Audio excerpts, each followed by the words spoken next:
کہیے کہیے مجھے برا کہیے۔ داغ دہلوی 25 مئی 1831 کو دہلی کے ایک جاگیردار گھرانے میں پیدا ہوئے اور تعلیم و تربیت دہلی کے لال قلعے میں ہوئی۔ وہ تمام لوازمات جو رئیسوں کی زندگی کے لیے لازمی اور ضروری تھے داغ کو میسر رہے۔ لال قلعہ چھوٹا تو داغ نے رامپور آباد کیا اور وہاں نواب صاحب رامپور کی مصاحبت نصیب ہوئی، جو بڑے ہی رنگین مزاج اور شوقین امیر تھے۔ اس صحبت کا داغ پر خاصا اثر پڑا اور داغ حسن و نغمہ میں کھو کر رہ گئے۔ داغ فطری طور سے جذباتی تھے اور حسن و عشق ان کی شاعری کا محور رہا ہے۔ خوبیاں عشق کی بیان کروں، کچھ طبیعت کا امتحان کروں، سب نے کی ہیں برائیاں اس کی، میں نے لکھی بھلائیاں اس کی، دل بنا ہے اسی مزے کے لیے، میں نے یہ لطف جان دے کے لیے۔ داغ کی مثنوی فریاد داغ 1882 میں چھپی۔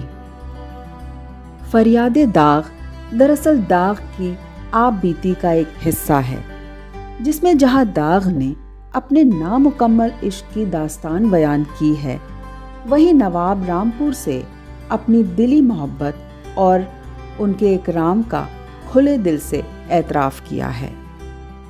فریاد داغ کی مختصر سی کہانی یہ ہے کہ کلکتہ کی ایک مشہور طوائف منیر متخلص بحجاب رامپور بے نظیر کے میلے میں شرکت کرنے آئی تھی۔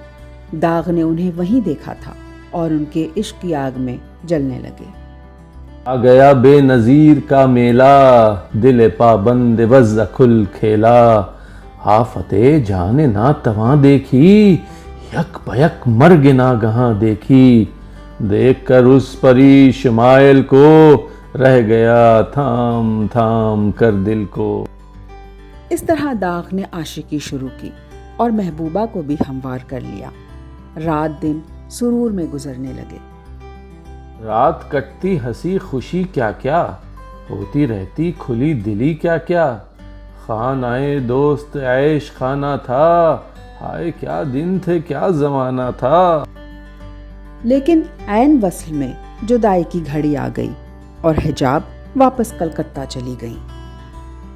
آ گئی ہجر کی گھڑی سر پر، یہ بلا جھیلنی پڑی سر پر، اس کے لب پر پیام رخصت کا، میرے دل میں مقام حسرت کا، ادھر اس میہمان کی رخصت تھی، ادھر میری جان کی رخصت۔ وصال چند روز کے بعد ہجر کے کالے کوس کٹنے مشکل ہو گئے۔ ادھر حجاب کا بھی وہی حال تھا۔ اس کے پرانے عاشقوں نے جب حجاب کا یہ حال دیکھا تو انہوں نے یہ چال چلی کہ حجاب سے کہنا شروع کیا کہ تم یک طرفہ محبت کر رہی ہو، داغ کو تمہاری مطلق فکر نہیں، اور اگر ایسا نہیں ہے تو داغ کو کلکتہ بلاؤ، اگر وہ آیا تو اندازہ ہوگا وہ بھی تم سے عشق کرتا ہے، ورنہ نہیں۔ سب جانتے تھے کہ داغ نواب کو چھوڑے بغیر کلکتہ نہیں آ سکتے، اور آئے تو رامپور کی نوکری جائے گی۔ حجاب کی سمجھ میں یہ بات آئی اور انہوں نے داغ کو کلکتہ آنے کی دعوت بھیج دی۔ رسم الفت نباہتے ہو اگر، جان کی خیر چاہتے ہو اگر، اٹھ کے سیدھے ادھر چلے آؤ، کوئی روکے مگر چلے آؤ۔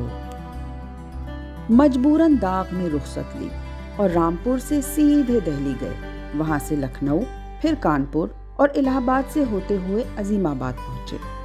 یہ سفر لوگوں سے ملتے ملاتے طے ہو رہا تھا، اور جب ساون رت آئی اور محبوب کی یاد نے تنگ کیا تو کلکتہ پہنچ گئے اور وہاں ساون رت اور محبوب دونوں کے ساتھ کا لطف اٹھایا۔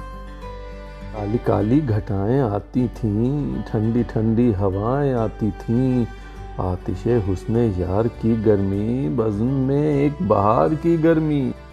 داغ اور حجاب کا عشق اپنے پورے شباب پر تھا، لیکن اچانک رامپور سے بلاوا آ گیا اور داغ نے بحسرت و ویاس کلکتہ چھوڑا۔ ہجر و وصال چلتا رہا، لیکن پھر فاصلوں نے کئی غلط فہمیوں کو جنم دیا۔ داغ آتش فراق اور بے وفائی کی آگ میں جلتے رہے، چنانچہ اسی حالت میں مثنوی یہ کہہ کر ختم کی: یا الہی نجات غم سے ملے، وہ سراپا حجاب ہم سے ملے، ورنہ اس کا خیال بھی نہ رہے، اب ہے جیسا یہ حال بھی نہ رہے۔